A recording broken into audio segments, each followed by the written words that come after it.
Our lovely patient is 37 years old. She's status post revision breast surgery with removal of implants and placement of new saline ideal implants and a concomitant simultaneous mastopexy. And she's about 6 weeks out, and she comes in today for follow-up, and she's very graciously agreed just to share a few words about the entire experience and how she feels now.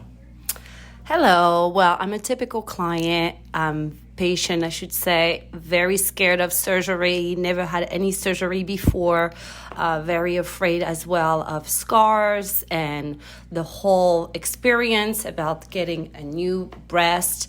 I'm a mother of two and nursed each one of my children a year.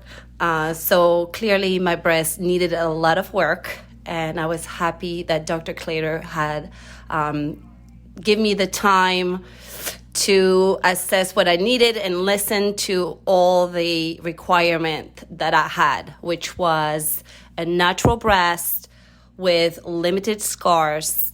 And I feel like I'm 25 again. So I'm very happy, and I would recommend Dr. Clater in a heartbeat. You're so wonderful. Thank you so much for your kind words. Almost.